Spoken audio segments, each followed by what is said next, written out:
Olá, pessoal. Estamos aqui novamente reunidos. Eu sou o Roberto, diretor da área de negócios do Grupo Assessor, iniciando um 11º AssessorCast.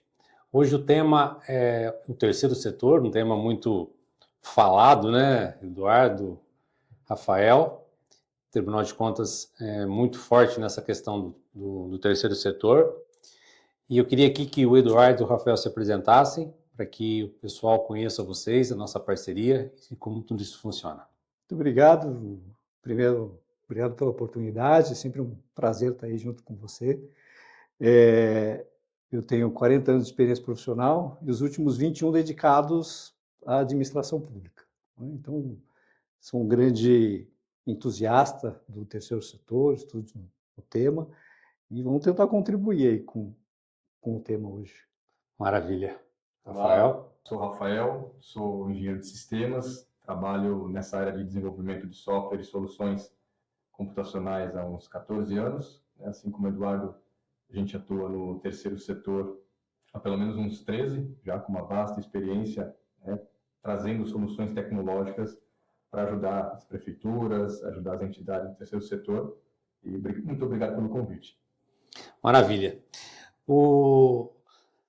Eduardo, a gente vem falando de terceiro setor, principalmente aqui junto com o Grupo Assessor, acho que acredito que mais de 8 anos. Certamente. Que a gente vem tratando esse assunto. Era uma visão que vocês tinham, principalmente, muito forte com relação à forma de atuação, à forma de controle dos órgãos públicos perante a isso. Eu tomei a liberdade de fazer um levantamento hoje de manhã. Em 2019, os 644 municípios aplicavam em média 25 bilhões de reais no terceiro setor e fechou agora 2025 no primeiro semestre em 25 bilhões de reais, ou seja, vai totalizar 52 bilhões praticamente no exercício de 25, uma alta aí praticamente de 10% em relação a 24. Então, percebe-se que é uma prática muito grande a utilização dessa metodologia de gasto público, né? E aí a gente formalizou aqui algumas perguntas, é um tema que a gente pode tratar aqui por 3 dias, se for o caso, né? Porque é um tema tão amplo, né? Tão debatido. E a visão nossa do Grupo Assessor com relação ao terceiro setor é que o órgão fiscalizador, nesse caso, o Tribunal de Contas, mesmo ele estando junto com o Ministério Público, é que está chamando a atenção, acredito, pelos números, né, e a aplicabilidade dos seus recursos, né? Se a gente falar de 25 bilhões, onde 80% disso é gasto com saúde, por mais que a função seja obrigatória, ela seja exigente com relação aos gastos, mas é uma coisa que chama muita atenção, né, Eduardo? Sem dúvida.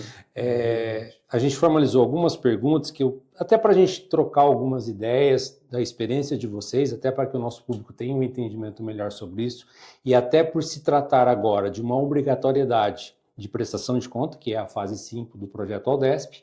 Então, a gente fez algumas questões aqui, de novo, a gente podia estar tratando isso aqui por diversas horas, né? E aí, no decorrer, a gente vai discorrendo aí do que achar necessário de vocês comentarem, que é interessante para o nosso público, né?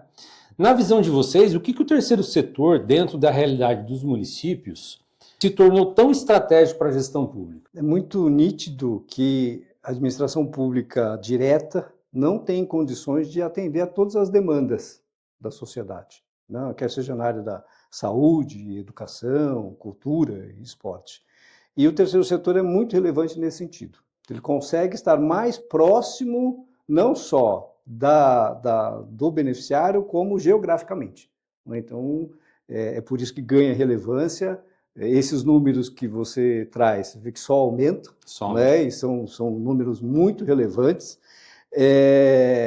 E o interessante, em São Paulo, no Brasil, são mais ou menos 815 mil entidades. Só em São Paulo são 13 mil, né, Eduardo?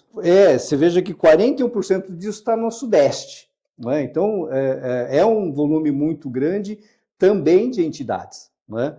E aí a contrapartida disso é uma coisa interessante, né? Uma coisa que a gente vivencia isso no dia a dia. Segundo o IPEA, 89,6%, então, portanto, quase 90% das entidades não tem vínculo empregatício. Significa o quê? Significa que eles vivem do voluntariado. E aí isso tem um turnover, a inteligência não fica ou não está estruturada na organização. Então isso você fica enxugando gelo para conseguir manter processos, conhecimento e tudo mais. Então, isso é um dos problemas que a gente pode debater aqui. E a qualidade do serviço, né, Eduardo? Porque por mais que você tenha funcionários públicos capacitados, que venham de concursos públicos com conhecimento, mas você pega empresas, organizações civis que têm a especialidade, ela tem o conhecimento, então essa qualidade é muito diferente para a prestação de serviço, para a finalidade fim que é a população. Sem dúvida. Né? Rafael, quando falamos em parcerias entre prefeituras e organizações de sociedade civil, onde normalmente surgem as maiores dificuldades ou gargalos na gestão? Olha, uma que eu tenho acompanhado de perto seria uma dificuldade que a gente esbarra no dia a dia, nessa experiência toda que a gente tem, em normatização de processos, boas práticas, para a gestão desses recursos. Né? Então, às vezes você vai numa mesma prefeitura e a secretaria A e a secretaria B tratam do mesmo tema, o repasse do terceiro setor, de forma diferente. Né? Então, a legislação 13.019 ela vem com esse intuito de dar segurança jurídica e normatizar, né, essa relação que se estabelece. E, além disso, na nossa experiência, como a gente tem uma pegada muito de tecnologia, como que os sistemas computacionais e de gestão podem ser aplicados nesse sentido para ajudar essa relação da gestão dos recursos públicos. Então, por exemplo, quando você tem, como eu disse, essa dificuldade de padronização de processos, se a gente olhar do ponto de vista de um sistema de gestão, o que a gente poderia obter de benefícios? Né? Então, primeiro, estabelecer de forma bem clara, dentro de um sistema, quem é que faz o quê? Ou seja, qual que é a responsabilidade da entidade, qual que é a responsabilidade do gestor público? Quais são as atribuições de cada um deles? Porque, às vezes, quando a gente vai para a ponta e avalia o dia a dia, eles também não sabem. Muitos desconhecem a própria lei. Né? Então, você pega um programa de trabalho, é Ctrl+C, Ctrl+V. Né? Pode ser Ctrl+C, Ctrl+V. Né? Então, essa questão até da capacitação, né, Edu? Isso está até previsto na lei, que a administração, né? Também, e é interessante, né, porque você tem vários atores que as legislações trazem, né, o gestor de parceria e o monitoramento, né, a comissão de monitoramento. Verdade. O que cada um faz? Isso não é muito claro, isso ainda estamos amadurecendo nesse sentido. E aí, obviamente, se você não tem fluxos definidos e processos, isso impacta, obviamente, na eficiência da gestão e da entrega. Né? Nessa experiência de vocês aí, nesse decorrer desses anos, há uma grande dificuldade das entidades de terem essa formação ou até esse pessoal capacitado para aplicar uma legislação dessa atualmente? Ainda tem. Porque esse é um dos gargalos existentes, né? Porque, sem dúvida, pelo menos a gente tem passado aqui no grupo, no momento de fazer uma implantação, é a deficiência que tem a entidade de alimentar as informações para você poder colher, fazer gestão, prestar conta, etc. Né? Então, e vocês têm encontrado esses tipos de dificuldades? Eu acho que é a primeira barreira da implantação. Né? Como não tem regras definidas, nem todo mundo conhece a legislação, embora a legislação seja de 2014, né? Essa que o que é uma prática na área pública, né? 2019, mas tem legislações mais antigas. Se pegar a 9637, ela tem mais de 20 anos que contrato de gestão. Né? Então, assim, não são legislações novas, mas como isso está sendo tratado agora, né, inclusive mais pesadamente com a instrução 1 do Tribunal de Contas, que trata exatamente do terceiro setor, todo esse emaranhado de legislação ser traduzido, né, no dia a dia, tanto das entidades quanto dos gestores públicos e dos servidores, esse é um desafio que passa por processo, por capacitação, e aí os sistemas têm ajudado nessa padronização. E a fase 5 do projeto Aldesp, Rafael, eu acredito que venha, além de normatizar, ela vai até auxiliar, né? Eu acho que esse é o termo, vai auxiliar até a melhoria desses processos. Porque o que vai acontecer, no nosso ver, até por conta das outras prestações de conta que a gente faz tudo isso dentro do grupo. Uhum. Ela sempre vem com adequações. Agora eu quero mais tal informação, agora eu quero mais aquela outra, porque vai criando os controles, né? Que são os gargalos que a gente comentou, né? Então... Recentemente, inclusive, o tribunal, acho que a última modificação que eles pediram para a fase 5 foi, se não me engano, eles pediram em julho desse ano. né? Então, a gente vê que o tribunal ele vem paulatinamente ampliando o escopo de dados que ele gostaria, ou que ele exigirá a partir do ano que vem, que sejam para ele enviados, para justamente poder fazer análise em cima desses dados. É porque até então, as prestações de contas do terceiro setor, no que diz respeito ao TESP, ao Tribunal de Contas do Estado, eles funcionam de forma em interação via tela de sistema, via SIS-RTS. Então, a prefeitura tem a obrigação de cadastrar o ajuste lá dentro e subir documentações e evidências, como, por exemplo, o famoso DIV, que é o Demonstrativo Integral de Receita e Despesas. Todas as parcerias precisam fazer isso. Esse instrumental tem o seu valor, é um relatório bastante importante do ponto de vista da fiscalização e auditoria do tribunal, mas esse modelo orientado à análise de arquivo, análise de documentos em PDF, ele pretende pelo próprio tribunal ser superado com a UDESP Fase 5. A gente parte, ou melhor, deixa um modelo onde você enxerga a prestação de contas como um dossiê de documentos, né, com PDFs pesquisáveis que seja, mas você vai para uma análise mais orientada à inteligência de dados estruturados, coisa que você não consegue fazer. Então, a análise pelo órgão fiscalizador fica muito mais fácil. Muito mais fácil. E mais rápido. Com certeza, não tenha dúvida. Então, provavelmente o tribunal vai conseguir, a partir de 2026, e já consegue hoje, mas com a UDESP Fase 5, fazer uma série de cruzamentos que são importantes do ponto de vista da fiscalização, dada a importância que o terceiro setor tem. E além disso, né, porque o tribunal não se esgota na UDESP Fase 5. Né? Se você pegar os normativos, eles vão tratar de atingimento de meta, eficiência e eficácia. Não estamos falando só de prestação de contas, né? Exatamente. É muito mais amplo. Né? Qual é o impacto social no cenário que está sendo atuado? Né? Isso também pode ser suportado, como é o nosso caso, via uma ferramenta. Né? Então, você vai acompanhar o plano de trabalho, ele está bem estruturadinho, atingiu meta ou não atingiu, aí para e passo de acordo com a execução do projeto. Né? É isso. Então, isso estamos falando de uma cifra acima de 50 bilhões. Né? Não é à toa que o Tribunal de Contas está com uma lupa bem grande em cima de... E hoje, quem não se ancora e não se apoia pelo que o Eduardo falou, em ferramentas ou soluções de software para gestão, vão ter muita dificuldade em seguir essa obrigatoriedade de envio de dados para o UDESP. Né? Tanto que nas próprias lives do tribunal, paulatinamente, os apresentadores dizem, olha, você precisa de um sistema, seja de contratação para o mercado, empresas, né, com soluções que possam prestar esse serviço e integrar, né, na API do tribunal, ou internamente na prefeitura fazer desenvolvimento.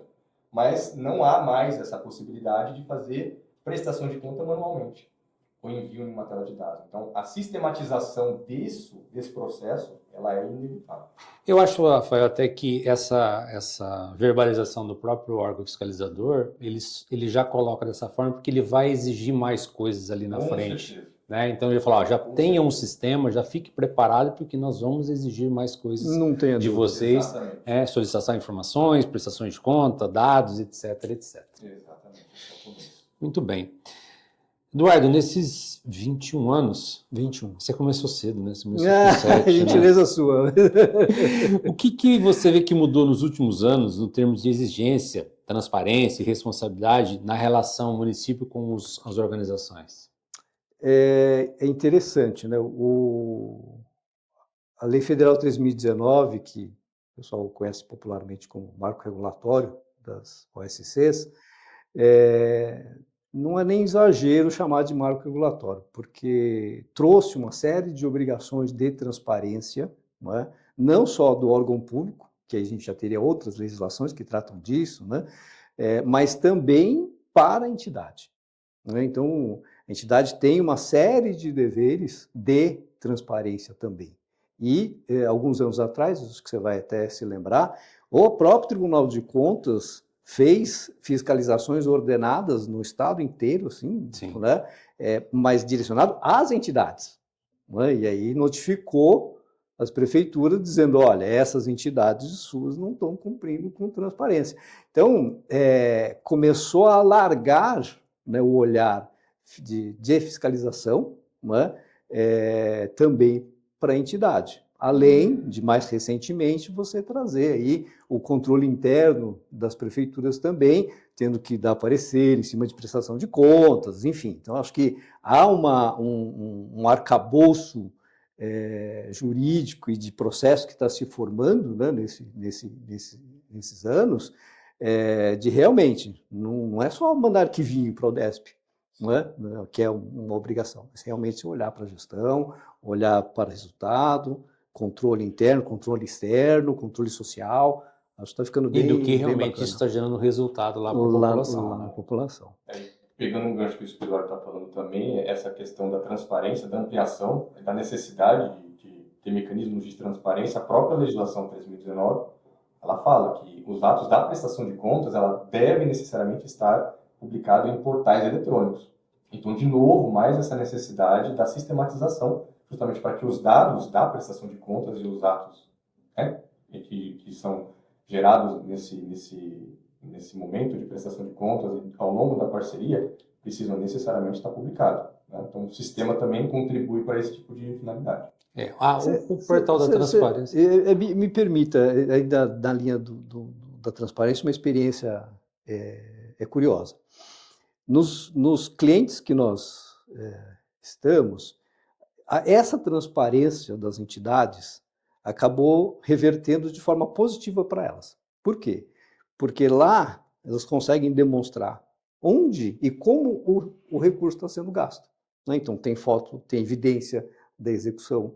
Né? E a gente ouviu vários testemunhos e relatos das entidades que isso trouxe mais ajuda, inclusive com captação de recurso, porque o próprio órgão está divulgando o trabalho da entidade. Então, acaba trazendo a transparência, que seria uma obrigação legal, acaba virando um benefício, não só para a sociedade, inclusive tem um ganha-ganha. Isso é muito interessante. É interessante esse comentário, Eduardo e Rafael, porque é o seguinte, todas as vezes que você fala que você tem uma prestação de serviço dentro de um ente público, seja por terceiro, seja por convênio, seja por qualquer tipo de outra forma, sempre gera uma dúvida daquela prestação de serviço, né? Porque sempre há a intenção que aquele é obscura, que não se demonstra, que não se publica, que não se transparece, né? E com isso, com essa legislação, você trazendo para o portal da transparência, que é uma obrigatoriedade, os entes que prestam serviço terem isso,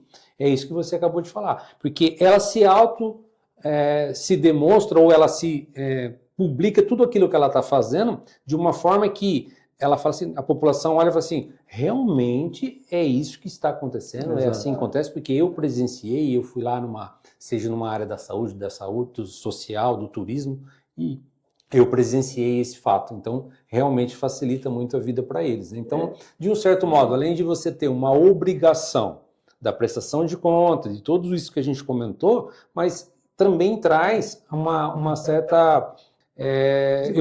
Tem divulgação, ganha credibilidade. Credibilidade, eu acho que esse é o termo. O prestador de serviço, ele cria uma credibilidade fazendo essa prestação. Então, quer dizer, isso no contexto geral também, tendo uma outra visão, ela ajuda as empresas que prestam serviço. Perfeitamente, porque assim, as empresas privadas, as corporações também têm receio de patrocinar entidades que, né, eventualmente não estão adequadas ou não prestam um serviço de qualidade para a população. E com essa transparência, ganha credibilidade. E aí, por isso que acaba gerando, por via de consequência, até uma captação de recursos. Não, essa entidade, se ela faz tudo isso, nós queremos ajudar e queremos apoiar. Então, realmente, acaba dando um ciclo muito bacana. Muito bom. Rafael, quais são os pilares de uma gestão eficiente do terceiro setor dentro da administração pública, no seu modo de ver? A gente acredita, né, que a gente tem basicamente 5 pilares, em termos de metodologia, que passa primeiro por processos, né? Então você tem necessariamente que entender qual é a regra do jogo. Sim, né? sim. A própria legislação trata da obrigatoriedade de elaboração de manuais de prestação de contas, né, por exemplo, e depois de processos a gente vai para capacitação. Então, se eu sei o que eu quero fazer, eu vou treinar as pessoas. né? E aí, por consequência, as pessoas, mas se eu sei o que eu tenho que fazer, eu já tenho o perfil das pessoas que a gente precisa buscar para serem capacitadas. E, por fim, né, sistemas para suportar esse modelo todo, e, ao final, a questão do controle interno, que a gente está falando, né, de qualidade, de conformidade legal. Isso são os pilares que passam, na nossa opinião, suportar um bom modelo. Muito bem. Pensando em tecnologia, que problemas reais um sistema bem construído consegue resolver dentro desse fluxo de parcerias, monitoramento e prestação de contas? Rafael, você que é aí da tecnologia, como que você enxerga essa tecnologia voltada para o terceiro setor? Bom, primeiro de tudo, eu acho que ferramentas de tecnologia ou sistemas de gestão orientados para isso, primeiro de tudo, eu acho que eles tendem a arrumar a casa, né? O sistema, por si só, não faz muita coisa. Você precisa, antes disso, passar por um processo de reorganização e educação. Você revê o fluxo, Rever né? o fluxo de trabalho, como o Eduardo colocou, né? Então, revendo esses processos, essas atribuições, as atividades, tanto da administração quanto das OSCs, você consegue, né, a partir disso, estruturar um sistema para atender a esse trâmite, né, essa relação. E em um sistema, você vai ter, basicamente, também a possibilidade de ter um único ponto de contato com a informação. Diferentemente, por exemplo, de quando a gente pega uma prefeitura que não tem muito isso estruturado, cada secretaria faz uma coisa, você vai ter parte da informação que está em planilha de Excel, outras em documentos do Word, outra espalhada em e-mail. Como é que você faz senso disso tudo, né? Então, um sistema robusto, coerente, ele vai permitir que você concentre as informações e normatize para todas as secretarias seguir o mesmo padrão, uma mesma normativa, né?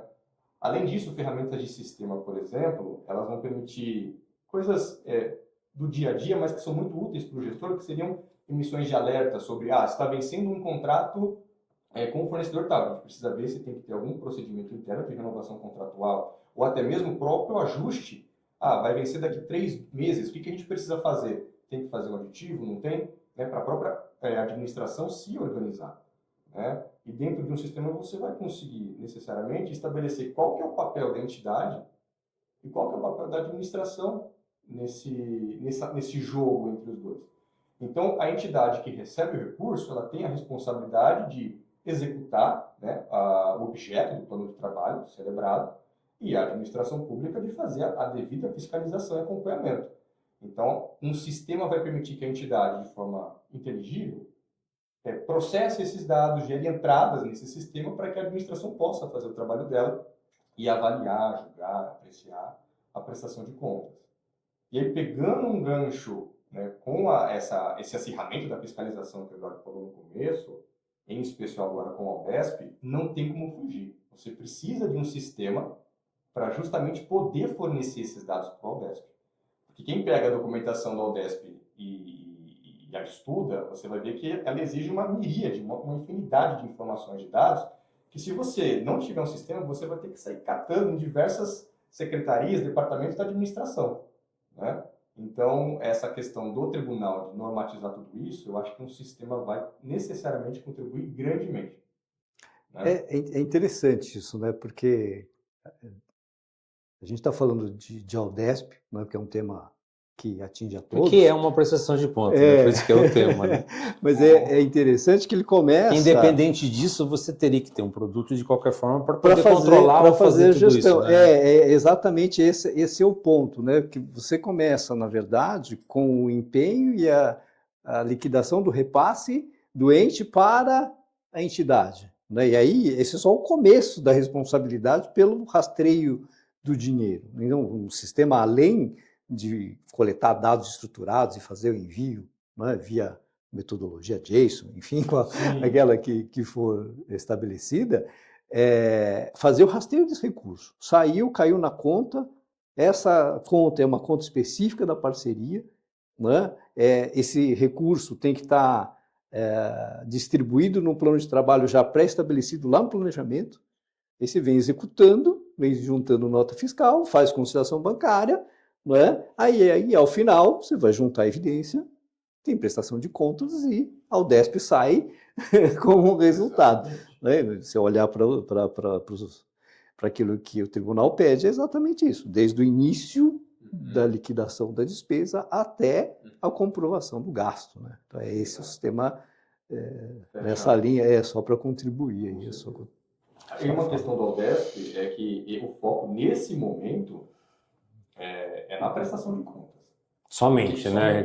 Porque Nada o mais. ajuste em si, o plano de trabalho que ele colocou, ainda é via interação anual interna, lá no módulo de ajuste da UDESP fase 5. Que talvez seja uma segunda fase, O né? próprio pessoal do tribunal fala que no futuro eles aventam essa possibilidade. Porque eu entendo assim, Rafael, até você que é da área tecnológica, tecnologia, né, com conhecimento mais profundo, porque você imagina o seguinte, Eduardo, você tem um plano de trabalho de um município de 100 mil habitantes numa área da saúde, que ele é executado, tem resultado, isso é visível, isso é pactuado, e um outro município com o mesmo porte que não acontece. Quer dizer, então ele vai ter metodologias de começar a comparar isso e falar, opa, né, eu tenho uma situação aqui que funciona, uma situação aqui que não funciona. Onde está o problema? Né? Então não é simplesmente eu mandar a prestação de conta seguinte, gastei X com pessoal, X com material de consumo, X com terceiro, com material permanente, não é só isso. Eu acho que aí sim vem a segunda fase, que não é só software mesmo, né? É uma análise dos dados para aí sim você começar a gerar informações para o órgão fiscalizador ir lá e agir sobre o ente e sobre a entidade. Vai permitir uma análise comparativa que hoje é muito difícil de fazer com modelo em PDF. Com o modelo em PDF. Você vai poder comparar diversos municípios com diversos portes, tamanhos, com um objeto semelhante. Por que um gasta X com o mercado e o outro gasta X mais? Por que tem essa diferença? Então, acho que esse tipo de insight, com certeza, o tribunal vai conseguir começar a ter a partir de muito em breve. Para quem está começando ou ainda tem dificuldade com esse processo, quais seriam as boas práticas que mais evitam erros e retrabalhos no terceiro setor? Pois é, Roberto, isso a gente enfrenta todo dia, né? Isso é implantação, né? Implantação é isso, né? Tem que enfrentar essa pergunta e vem bem a calhar, né? Dada aí a sua experiência, né? Também traz uma boa pergunta. Para começar, acho que teria que... Uma coisa que eu reparo dentro dos entes, das prefeituras, eles conversam, os gestores e servidores conversam dentro da sua secretaria. Né? Só que esse é um projeto, esse é um tema que ele é transversal. Então ele passa na assistência social, passa em finanças hoje, né, em razão das liquidações, vai passar pela saúde, eventualmente, pelo controle interno, né? E isso é muito importante, que haja um olhar mais horizontal, para que todo mundo esteja olhando para os normativos da mesma forma, mas para sentar e conversar, né? De novo, qual é o meu papel? O que eu tenho que fazer? Em que momento? Isso ainda gera muita dúvida, porque o modelo de gestão ainda está começando a caminhar, né? Então, essa é o que eu diria, assim, em termos práticos e objetivos, né? Que haja fóruns que possam, internamente, dentro lá das prefeituras, dialogar isso, definir qual é a questão dos papéis. Por quê? Porque tem muita decisão, não é? Que é de gestão propriamente dito. Né? Então, por exemplo, determinada despesa para determinado tipo de serviço, nós vamos aprovar ou não? E isso não tem sistema que resolva. Sim. Não é isso? Uma definição Atividade meio, que né? precede, não é, a operação. E isso acontece só todo dia também. Então, essa questão das definições, de atribuições, seria um bom começo. Nós temos encontrado nas implantações esse tipo de problemas, né? Então você tem a gente chama de ilhas de excelência, né? Então você tem Verdade, secretarias que sim. têm uma cultura de trabalho totalmente diferente de outra, né? Com mais controles, com pessoal mais capacitado, e você vê que a administração não tem um olhar para aquela outra, não há uma igualdade de conhecimento, né? Essa transversalidade que você comentou, né? Ter essa igualdade de conhecimento ou de aprendizado. Né? Isso na área pública, infelizmente. Na área privada já é difícil, né? Imagina na área pública. Né? Falta espaço para essa discussão. Exatamente. Né? E Rafael, como é que você vê essas boas práticas? Nesse caso, eu vou pegar também um gancho com o que o Eduardo falou, porque nessa nossa experiência prática do dia a dia, em conversas de bastidor e acompanhando os municípios, a gente vê que cada prefeitura tem a sua realidade, cada uma se encontra num estágio de maturidade diferente. Perfeito. Né? Então, por exemplo, se a gente vai no município A, a gente vai verificar que, de repente, a linha de base deles é tão baixa que sequer a legislação eles conhecem. Então, você tem que fazer um trabalho de sensibilização e educação para eles entenderem o que é a lei. Porque eles nem sabem o que eles têm que fazer. Né? Na sequência, você vai ter, de repente, um município um pouquinho melhor, só que está patinando no que é o plano de trabalho. O que é uma meta? O que é uma etapa? Como é que eu organizo? Como é que eu padronizo? O que eu vou, enquanto administração pública, aprovar ou celebrar com as entidades do terceiro setor?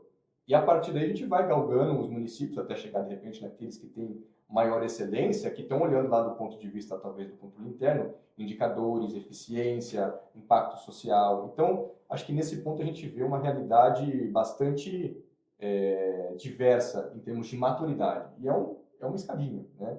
Você começa pequeno e depois precisa necessariamente evoluir, porque em várias lives do tribunal que a gente acompanhou, né, do pessoal reiteradamente disse algo nesse sentido. Hoje, no terceiro setor, não haverá mais espaço para amadores.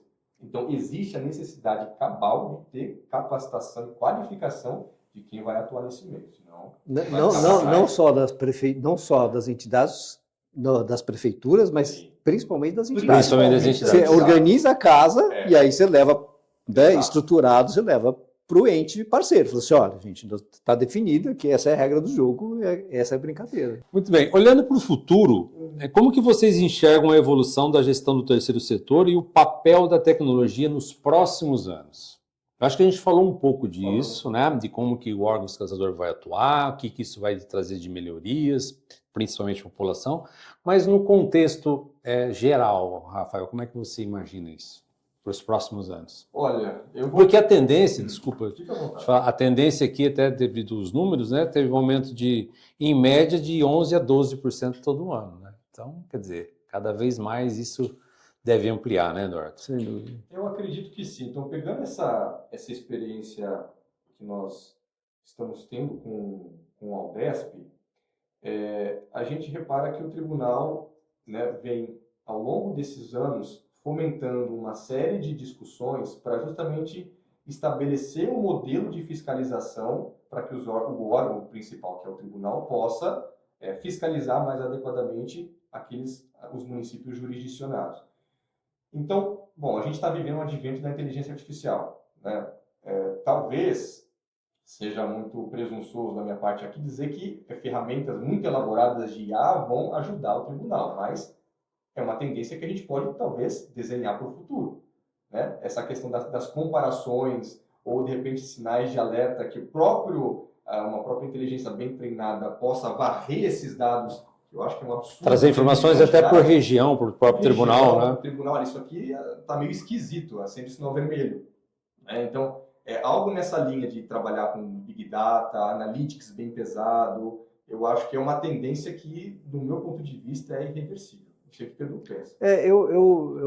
É que você foi lá você foi longe. Foi direto na IA, né? Já deixou a gente sem pauta, quase, né? Mas trazendo aqui para o nosso dia já mais realista, eu acho que algumas coisas que já existem implantadas, Roberto, não existiam há 7, 8 anos atrás. Sim. E que já auxiliam hoje, né? Então, sistemas que já trazem de maneira automatizada a conciliação bancária, já apontam, né, que é o caso da solução que vocês tem aí na carteira, inclusive pontos de atenção para o próprio gestor. O gestor já recebe um painel onde ele tem diversos pontos na ferramenta que ele não precisa nem olhar. Olha, que está faltando isso, está faltando aquilo. Um checklist de... Então, exatamente. Então, já há isso é uma realidade. Né? Então, assim, não vou dizer que o futuro já chegou, né? Porque isso seria seria demais. Mas, em comparação a poucos anos atrás, a gente já tem um recurso muito forte para o gestor, porque é uma realidade também das prefeituras. Falta gente, né, Roberto? Falta. Falta qualificação, etc. Por mais que a gente vê que tem muita gente na área pública, mas a mão de obra especializada falta. Né? Pois é, e aí falta em setores novos, né, como essa questão da gestão do terceiro setor, mais ainda. Sim. Né? Então, acaba se formando lá, não, você, plim, né, virou gestor de parceria, mas não tem formação, ele já tem outras atividades, enfim. Então, há sistemas hoje que já trazem isso de maneira bem organizada para encurtar o tempo da análise mais operacional e deixar ele dedicado cada vez mais a outras atividades aí, mais focado no resultado da parceria. Porque a gente estava conversando recentemente, né, pegando de novo esse gancho da IA, né, porque uma das coisas que a gente enxerga que possa acontecer nessa linha de checklist que você comentou, que o Pedro estava falando também, é você ter orientado para o terceiro setor e para auxiliar os gestores de parceria um copiloto.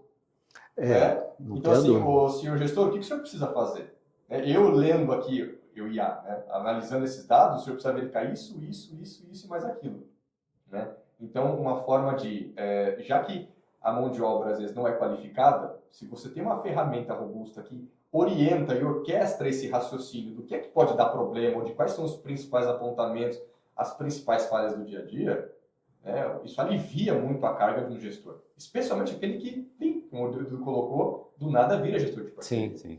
Esse é o nosso papel. Né? É o nosso papel, trazer essa segurança, vamos dizer assim, essa um pouco mais de tranquilidade para o gestor poder trabalhar. Eu acho que é fundamental. Rafael e Eduardo, a nossa ferramenta hoje perante o mercado, é claro que ferramentas vai muito da análise de como foi feita a ferramenta, do conhecimento, da experiência, da tecnologia, né? E há toda uma composição para você formatar uma ferramenta e gerar para o mercado. Eu queria ouvir de vocês quais são os pontos fortes da ferramenta hoje correlacionada ao terceiro setor que a gente está levando para o mercado. Tá. Rafael? Eu acho que um pouco antes de chegar na ferramenta, a gente possui, por conta da experiência de mercado, especialmente do Eduardo, a gente consegue às vezes enxergar algumas dores que as entidades e as prefeituras têm no dia a dia, que isso faz com que a gente sistemicamente consigamos resolver. Né? Então, por exemplo, uma das coisas que é um diferencial e sempre foi questão de apontamento no Tribunal de Contas de São Paulo, são prestações de contas sem conciliação bancária. Então, se você tem, por exemplo, uma ferramenta como a nossa, que uma vez que você importa o extrato bancário, ele já faz um cruzamento, uma varredura interna nos cadastros do sistema e faz uma pré-checagem, fala, essa despesa que eu estou vendo aqui no extrato bancário, né, sugiro que você concilie com esse lançamento do sistema. Mecanismos internos de automação, né, desse processamento. Por exemplo, quando você pega contratos de gestão, o volume de movimentação financeira é gigantesco. Né? Então, como que você automatiza, por exemplo, a carga de dados para esse sistema? Então, existem alguns mecanismos onde você consegue importar dados, né, de repente um LP, um sistema de terceiro, para dentro dessa ferramenta de gestão, para justamente a partir daí continuar fazendo o trabalho de conciliação bancária, prestação de contas. Né? Na ferramenta, todo o processo ele vai desde o plano de trabalho até o julgamento e apreciação da prestação de contas. Então, você vai ter basicamente os pilares de plano de trabalho, a execução, né, física e financeira, e a prestação de contas e depois a fiscalização. Nesse trabalho todo, até para seguir o caráter rígido, vamos dizer assim, mas rígido positivo da legislação, você estabelecendo um plano de trabalho na ferramenta, digamos, com fontes de recurso que financiam, né, o plano de trabalho, a ferramenta ela consegue gerenciar essas fontes de recurso de modo que você não ultrapasse o valor previsto em planejamento, a não ser que um gestor, por exemplo, autorize. Então, existe na ferramenta também alguns mecanismos de alçada. Então, o gestor da entidade consegue fazer algumas coisas, só que, de repente, mediante somente a aprovação do gestor. Não é só um registro de informações. Não é só um registro. Então, existe esse conceito interno que nós apelidamos, né, de gestão compartilhada, onde cada parte dessa relação, seja a entidade ou o órgão público, tem a sua responsabilidade, o seu papel. Né? Então, a entidade tem o papel de cadastrar os dados, registrar as informações e a própria ferramenta, de modo inteligível, subir isso de forma organizada, estruturada para a prefeitura poder analisar. Além disso, né, como os dados estão todos na ferramenta, os DIRDs do Tribunal de Contas, os demonstrativos integrais de receita e despesa, saem de forma bastante automática. Né? Queria contribuir um pouco? É só nessa linha especificamente do DIRD, né? Ele sai automático, mas já sai batido com o extrato bancário. Né? Por quê? Porque a nossa ferramenta mapeia desde o repasse nas contas, segregados por fonte de recurso, e aí você vem executando, né? Faz conciliação bancária. Então, se você faz conciliação bancária, a hora que sai e a gente gera o DIRD pela ferramenta, você tem certeza que vai estar um número fidedigno com conta corrente. Entre aspas, você já faz uma prestação de contas antes de enviar ao órgão fiscalizador. Que é fundamental. Né? Porque depois que você mandar um arquivo que ele é inconsistente, você vai ter que justificar aquilo. Vai saber como. Né? Então, isso realmente é bem delicado. Né? Então, essa é uma questão. A outra questão, como isso é muito amigável dentro da ferramenta, os nossos clientes têm reportado, né? Você sabe disso, a gente já comentou outro dia, que as prestações de contas passam a andar par e passo. Então, ele está no mês, ele está avaliando as prestações de contas desse mês e mais um pouquinho do que ficou anteriormente. Não tem mais aquele prazo de 3, 4 meses de atraso, 5, né? Isso na melhor hipótese. E a própria ferramenta vai monitorar. Vai monitorando, avisa, se está em construção, se já entregou, se está em correção, se tem um dashboard bem interativo, o gestor consegue acompanhar. Não é? Você tem lá, sei lá, 20, 30 parcerias, sabe exatamente qual parceria entregou daquele mês, se está aprovado, não está aprovado. Essa questão de gestão, né, na nossa solução, ela é olhado com muito carinho. Então, por exemplo, você pega o contrato de gestão, né, que não tem uma amarração legal, né, de metas com despesa, como tem na 13.019, então os números flutuam com muita naturalidade. Né? Então, o que a gente consegue via o software é que, a partir do plano operativo, você tinha lá previsto 1 milhão. Se variou mais ou menos, a gente consegue registrar, e isso tem série histórica, que permite ao gestor, quando ele está analisando a prestação de contas, falar, peraí, por que neste mês você tinha, sei lá, X mil reais de medicamentos e gastou mais ou gastou demais? Não é? Porque você sabe disso, muito comum, entidades dizendo, olha, está faltando dinheiro. Tudo bem, está faltando dinheiro. Onde está faltando dinheiro? Aí tem dificuldade para enxergar isso. Né? Na nossa ferramenta você vai conseguir enxergar mês a mês, exatamente, se por rubrica, de acordo com o plano operativo. Então, realmente, isso traz muita segurança, não só do ponto de vista operacional, mas aí a gente começa a dar qualidade na gestão mesmo, de fato, para que o gestor consiga enxergar aquilo que interessa na gestão do projeto. Né? Por isso que é muito mais do que prestação de contas. A gente realmente está preocupado com o impacto positivo, né, na gestão. E, além disso, nós estamos preparados para o ODESP fase 5, né? Com toda uma estruturação de todos os dados que o Tribunal de Contas exige. Isso já está acomodado na ferramenta para que no exercício de 2026, virando o ano, a gente já tenha condições de fazer os envios oficiais, né, para o Tribunal. Então, hoje podemos garantir ao nosso público que a ferramenta já está adequada à fase 5 do projeto ODESP. Perfeitamente. Sim, perfeitamente.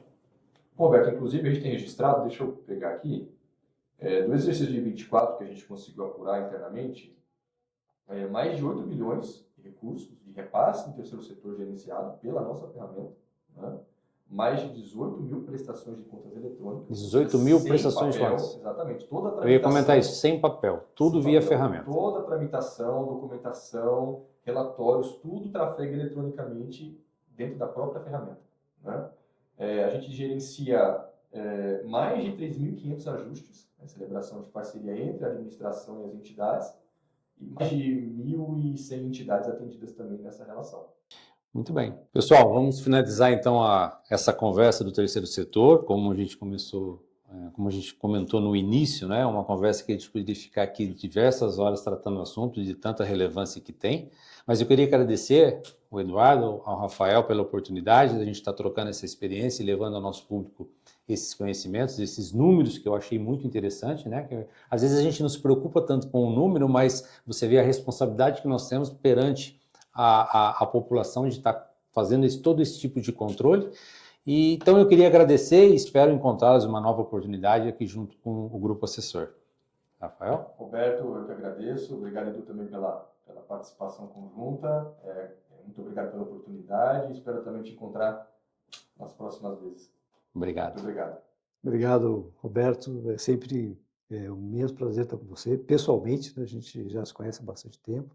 Rafael, obrigado pela sua competência de sempre, né? A questão da tecnologia, você é imbatível. Então, é um imenso prazer estar sempre com você também. E obrigado pela oportunidade.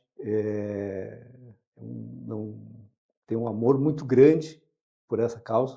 Para mim, vai além do profissional, de sistemas, que é uma atividade que tem propósito, né? E acho Perfeito. que nessa linha do propósito, isso além, obviamente, dos desafios profissionais, de implantação e de falta disso, falta daquilo,